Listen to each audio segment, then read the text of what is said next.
Member of Parliament for St. Christopher III, Central Bastia, Marsha Henderson, has bemoaned the recent upsurge of crime and violence in her constituency. This comes after 51-year-old Delia Hanley of Limekiln, a security guard at the Irishtown Primary School, was gunned down on Tuesday afternoon. Additionally, arrangements have been made to provide additional security, particularly to the Central Bastia communities, in the interim. We intend to embark on a series of town hall meetings where residents will get the opportunity to express their concerns and make recommendations as to how we can continue towards rebuilding a brighter and safer Central Bastia. I intend to do all that is necessary to ensure that Central Bastia continues to remain one of the best communities to live and to work. She outlined some of the plans for the communities in the constituency to address the issue of crime. We must not bolster the criminals by staying silent. Let us protect our Central Bastia community by speaking up, by nurturing the youths, and simply recognizing that violence not only destroys the lives of its victims, but also of its assailants. Due to the current criminalities that floored the Central Bastia community recently, the Irishtown Primary School remains closed until further notice. We must protect our children. They must not only be safe, but feel safe. A school is our children's second home, and there is no plausible reason why such a heinous act should occur in the vicinity of any school. Crime is a multidimensional challenge. Therefore, the government of St. Kitts and Nevis is undoubtedly taking proactive measures to combat and alleviate the rise of crime on the island, particularly in the communities of Central Bastia. After the shooting incident, Acting Prime Minister and Minister of Education, Dr. Jeffrey Hanley, announced that the Irishtown Primary School will remain closed until further notice, while the authorities work on safely reopening the school. Parents and guardians, kindly take note that we have closed the Irishtown Primary School for face-to-face instructions from today, Wednesday 15th, to Friday 17th February, to allow our staff and students to receive compassionate care. Furthermore, school updates will be given on Friday the 17th February via ZIZ and other media houses. Citizens and residents, it is imperative that the family, students and staff are given the opportunity to grieve with little to no intrusion, and I ask that you respect their privacy. Hanley's death is the fourth homicide victim for 2023. I'm Andre Huey for SKN Newsline. At the opening ceremony of the 44th regular meeting of the CARICOM heads of government taking place in the Bahamas, St. Kitts and Nevis Prime Minister Dr. Terence Drew reaffirmed the country's commitment to the CARICOM single market and economy, but he said it was important to tackle the issue of regional transportation. According to Prime Minister Drew, it is difficult to realize the major benefits of the single market and economy of the CARICOM region if there is so much impediment to intra-regional travel. It is difficult for us to extol the virtues of the CSME without addressing the proverbial elephant in the room: intra-regional transport. The reality is that it is too difficult and too costly for the people of the region to move and exercise their rights within the single space created for them to do so at optimal levels. Compared to other developed countries with highly developed transport means and modalities, we in the Caribbean remain at a disadvantage in realizing the benefits of the CSME that the framers of the CARICOM Treaty envisaged. Chapter 6 of the revised Treaty of Chaguaramas provides the framework for inter alia, the organization of efficient, reliable, affordable transport services throughout the community. All options in collaboration with a few partners to make it easier for people to move to and from our jurisdiction to engage in business or leisurely activities. We encourage other member states to do likewise. We can do it together. We cannot rest on our laurels while the efficiency gap gets wider, causing us to fall behind in achieving our development objectives. CARICOM heads are meeting in the Bahamas to discuss several issues that also include climate change and climate financing, health, food, and regional security. Glenn Bart reporting for SK Newsline.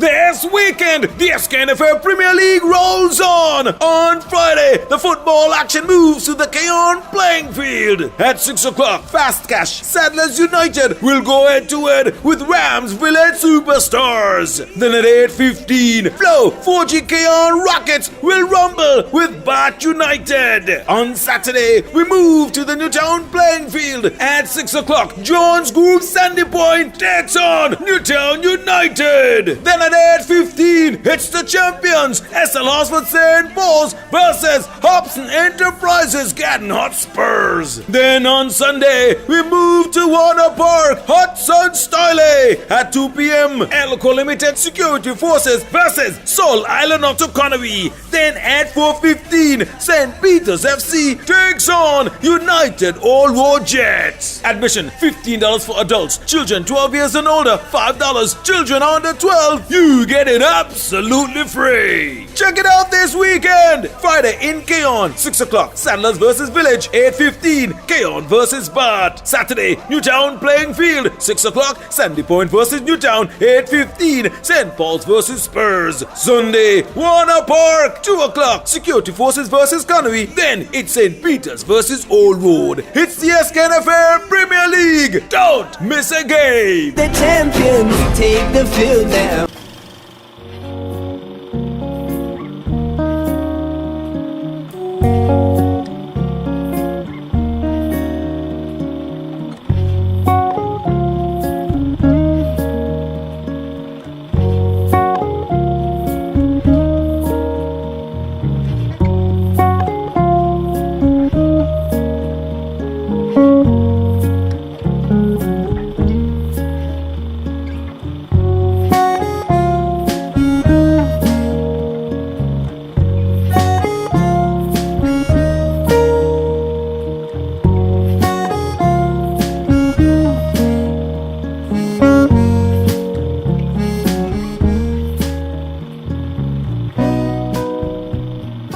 The SKN Newsline website now offers you more news.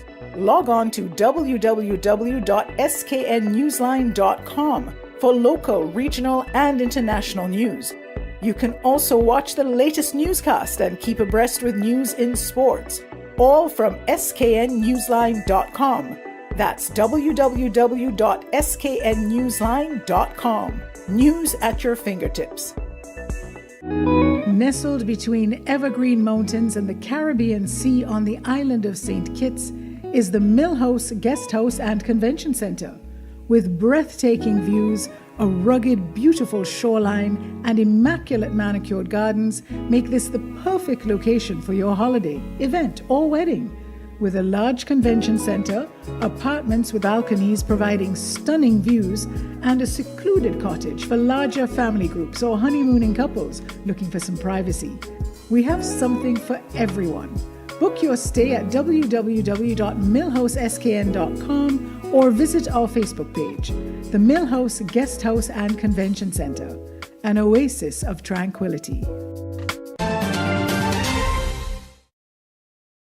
The Division electorate must wait until late February before they can know if the election petitions filed by 2 members of the Nevis Reformation Party after last year's elections on Nevis will go forward to a full hearing in court. Nevis's Premier Mark Brantley and Minister Spencer Brand of the Nevis Island Administration were in court in Charlestown in an attempt to have the petitions squashed. Coming out of the 12 December 2022 Nevis Island elections, unsuccessful NRP candidates J.D. Keynes and Dr. Patricia Bartlett filed election petitions during the month of January 2023. But Brantley and Brand argued in court that the petitions must be considered of no consequence since they were filed after the 21-day time limit for the filing of election petitions. NRP candidates Keynes and Bartlett contend, however, that they are within the time frame, providing the judge with their calculations of the 21-day period. As a consequence, presiding Judge Justice Patrick Thompson Jr. reserved his judgment on the matter until 27 February 2023. NRP candidate J.D. Keynes turned to her Facebook page to thank her supporters in their quest and said, quote, "It was a long day, but we were patient," end quote. Dr. Bartlett previously stated, quote, "I stand on principle demanding free and fair elections for our people, and it is my view that we should never allow the institutions safeguarding our democracy to be manipulated," end quote. Glenn Bart reporting for SK Newsline.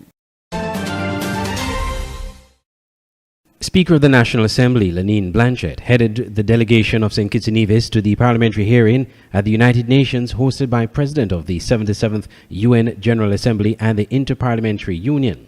The two-day meeting was convened under the theme Water for People and the Planet, Stop the Waste, Change the Game, Invest in the Future, and brings together parliamentarians from around the world in a lively debate on the looming intercontinental water crisis in order to renew a sense of purpose and solidarity to address these challenges and create modalities for crisis management and transformation.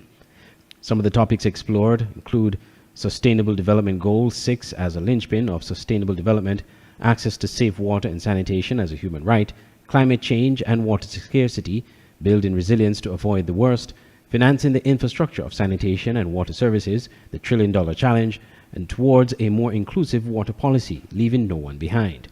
Ms. Blanchett said, quote, "The main aim of the meeting is to explore what parliamentarians can do to address the water challenges that we face in common as relates to ownership, management, and financing. Water scarcity is a challenge we face in St. Kitts and Nevis, and I intend to use my platform to bring the issue of human rights to water and sanitation to the fore and help to spur better decision-making within our legislature for more inclusive and effective water delivery and management policies for the public good," end quote. The parliamentary hearing is a major event preparing for the upcoming United Nations Water Conference that will be held at the United Nations headquarters on the 22nd of March to the 24th. Her Excellency Nerys Dockery, Ambassador Extraordinary and Plenipotentiary and Permanent Representative of St. Kitts and Nevis to the United Nations, said that given the critical importance of water to our Federation, she has been assured that St. Kitts and Nevis will be well represented at the upcoming Water Conference, which is the first of its kind to be held since the 1970s. Cooperation and partnership between countries is essential to addressing our challenges and obstacles to explore best practices and innovative solutions for accelerating progress in this key plank of our Sustainable Development Agenda, she said. Andre Huey, SKN Newsline.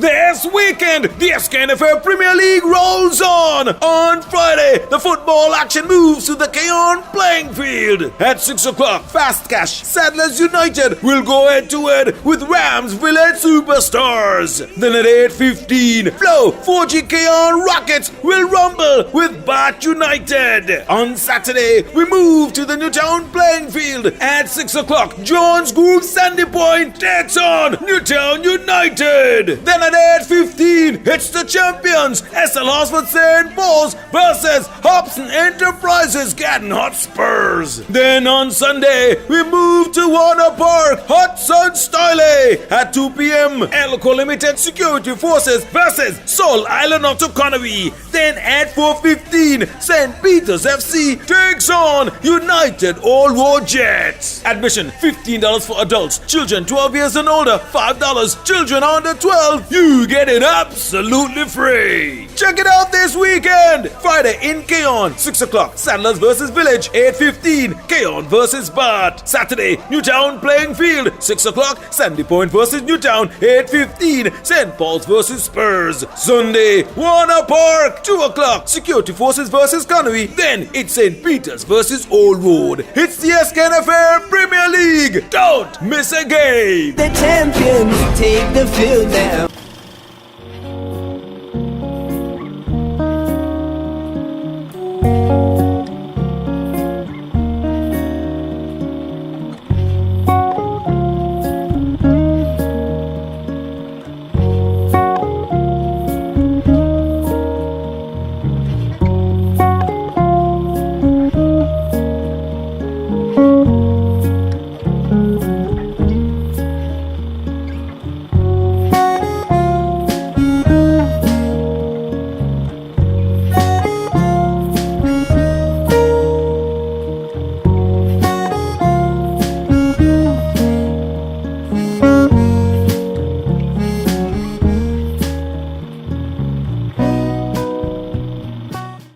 SKN Newsline website now offers you more news. Log on to www.sknnewsline.com for local, regional, and international news. You can also watch the latest newscast and keep abreast with news in sports, all from sknnewsline.com. That's www.sknnewsline.com. News at your fingertips. Nestled between evergreen mountains and the Caribbean Sea on the island of St. Kitts is the Mill House Guest House and Convention Center. With breathtaking views, a rugged, beautiful shoreline, and immaculate manicured gardens make this the perfect location for your holiday, event, or wedding. With a large convention center, apartments with balconies providing stunning views, and a secluded cottage for larger family groups or honeymooning couples looking for some privacy. We have something for everyone. Book your stay at www.millhouseskn.com or visit our Facebook page, the Mill House Guest House and Convention Center, an oasis of tranquility.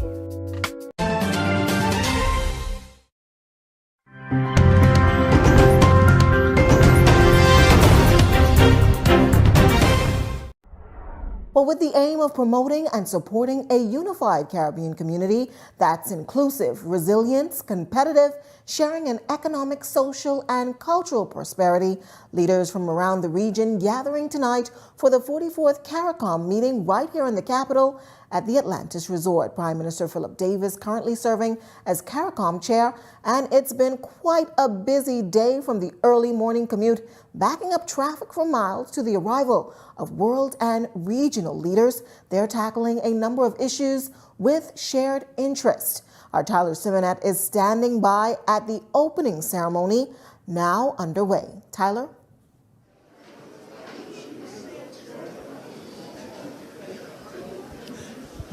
Good evening, Janaea. We are here live at the Atlantis Grand Ballroom where the 44th sitting of CARICOM has officially kicked off. Now, media is not actually allowed to be in the Grand Ballroom due to security reasons, but we will be watching the live stream and give you updates from there. Now, for our watchers who are a little bit unsure as to what CARICOM is about, I have a few details here for you. There will be 15 participating CARICOM members in-house for regional high-level meetings. Discussions will include climate change, food insecurity, and how the region can work together to combat that. Also on the lineup is how the region can address the deepening crisis in Haiti.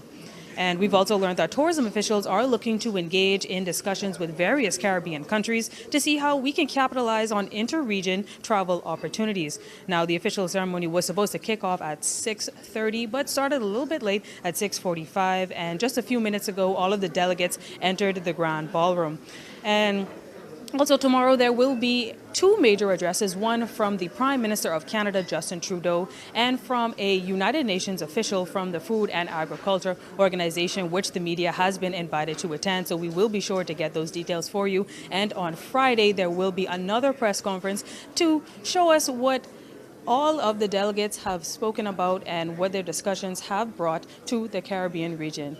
But for now, Janaea reporting live from the Atlantis Grand Ballroom. I'm Tyler Simonet, sending it back to you at the desk, Janaea. Thanks so much, Tyler. I'm asking as many people to come out, let the oppressors and the descendants of the oppressors know that we are serious about our reparation. It's a debt owed. We're going to have placards. We're going to stand in front of the Trade Center to let them know about our discontent with this whole distasteful disdain. And one other thing, we're not accepting persons who affiliated with royalty and keeping the titles and say that they're going to come and fight for us. We want our leaders to come out of the struggle. We don't want any hand-picked leaders to lead us. Ras Dakari says the protest is geared to send a message to the colonial powers that reparations is serious business. My concern is the whole reparation mockery that is getting ready to unfold. The reparation is as a consequence of the so-called generational wealth that they living on even today. Blood, sweat, and tears of our ancestors. What I'm calling for all the financial institutions of the culprit countries involved to set aside a sizable budget so we, the descendants of chattel slavery, can use it to develop our states to be able to get our true independence so that we don't have to be dependent and we don't have to beg for the debt that's owed. He does not believe that researching the impact of enslavement should be the targeted focus of the first-time reparations fund, which will be housed at the University of the West Indies. But doing research, what research do we need after we've suffered for 400 years and the United Nations say that a crime against humanity is committed? So all this meandering and bureaucracy, throw that out the window. I want our people to wake up and live. We cannot let the apologists and the people who are handpicked by the same oppressive system run our lives. That have to cut. The protest will begin at 9 a.m., 1 hour ahead of the ceremony, to mark the Trevelyan family's official apology at the Grenada Trade Center Annex. For GBN News, I'm Nisha Paul.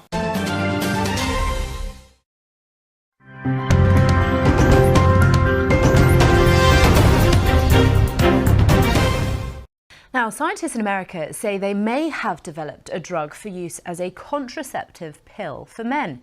They say it works by temporarily stopping sperm from propelling itself. Now, this drug switches off an enzyme that sperm need to be able to reach an egg to swim and get its way all the way over to an egg. As you can see there, tests done on mice show that the effect is short-lived, with normal function restored within 24 hours. Panic ye not.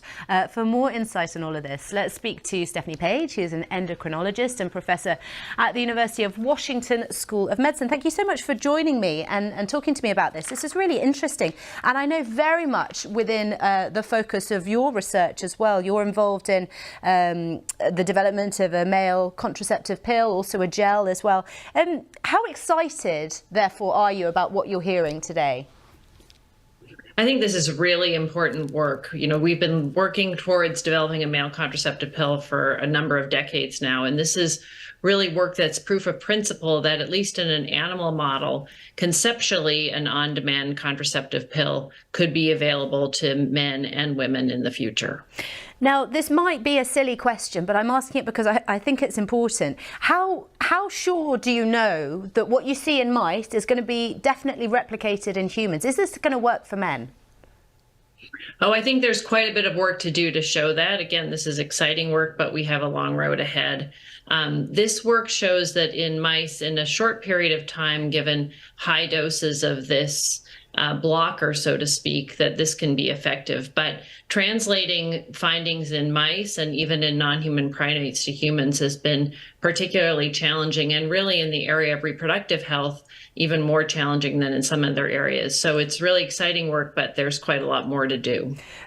And of course, where does this development stand in terms of protecting against things like sexually transmitted infections, diseases and the like?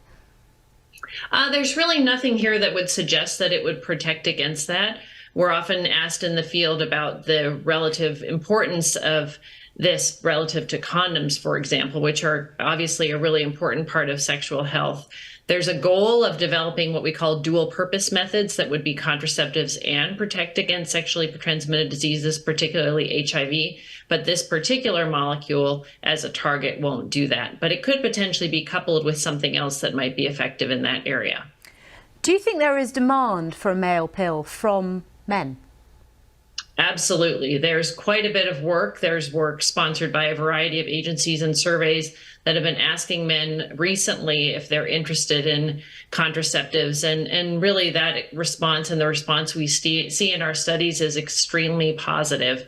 So I think there's certainly a market here. It's really about creating more choices and, if you will, a contraceptive menu for men so that they can become more engaged in contraception. How do you, as a sort of science community, how do you get round the fears, the understandable fears that consumers would have around this wearing off, that this isn't affecting their long-term fertility, that this is just a short-term situation?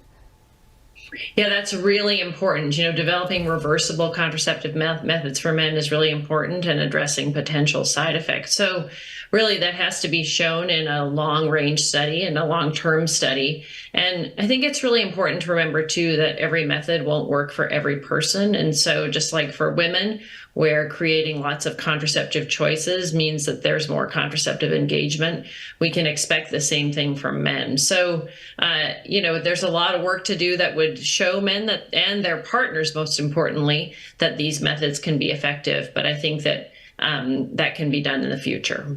Really interesting. Thank you so much, Stephanie. Stephanie Page, thank you. Thanks for having me. The destruction to the small village of Chakmak is absolute. The earthquake hasn't spared a single home here. The chief of the village takes us to what's left of his house. He says he can't believe he made it out alive.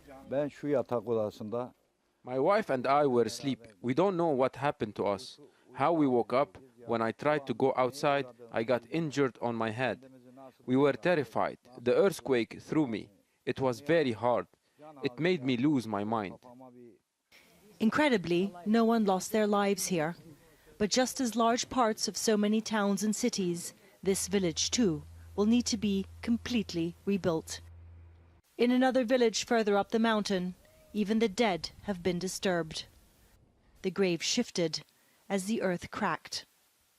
If you look at the ground in this cemetery, you can see where the earthquake has disturbed all the bricks. And then over here, it has literally pushed a grave out of the ground, and then leaving absolutely no doubt as to the power of Mother Nature, the violence with which it split the earth. This used to be 5 meters deep, but emergency services have filled it.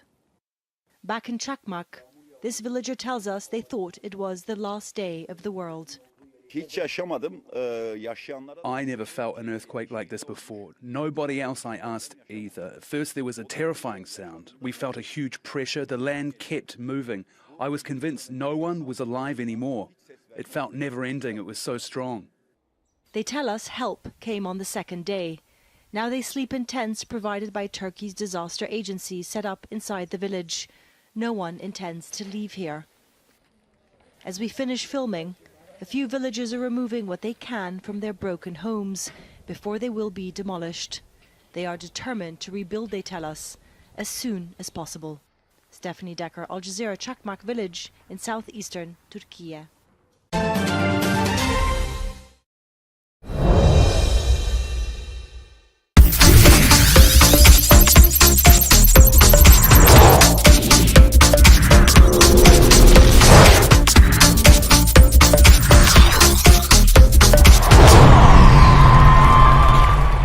The West Indies produced outstanding performances with both bat and ball in the just concluded series. Craig Brathwaite and Tejroy Chandapal stood out among the batters with a record opening stand of 336 in the first test. The duo eclipsed the Windies' mark of 298 by legends Gordon Greenidge and Desmond Haynes against England, Hain and Antigua in 1990. Chandapal's 207 not-out meant he and his father, Shiv Narayan, became the second father-son pair after Hanif and Shoaib Mohammed to score double hundreds in Test cricket. Tejroy ended as a leading scorer in the series with 258 runs, followed by Brathwaite's 214. Innocent career ended third by amassing 172 for Zimbabwe, while his teammate Craig Irvine joined the Windies openers as the only Centurions. Leg spinner Gudakesh Moti captured 13 for 99 in helping the Caribbean men win the second test inside 3 days and surpassed a mark which stood for 7 decades. It was the best test match performance by a West Indian spinner and bettered the previous best of 11 for 152 by Soni Ramadan against England when they won at Lord's for the first time in 1950. Moti was by far the most successful bowler with 19 victims, 11 more than leg spinner Brandon Mavuta of Zimbabwe. Joel Rain, ABS Sports.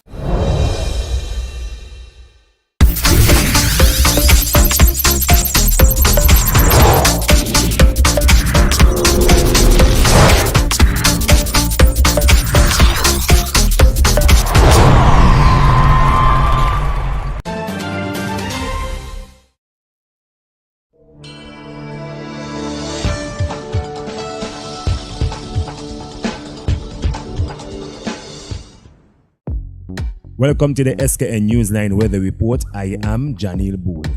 Here is a look at the forecast for St. Kitts and Nevis.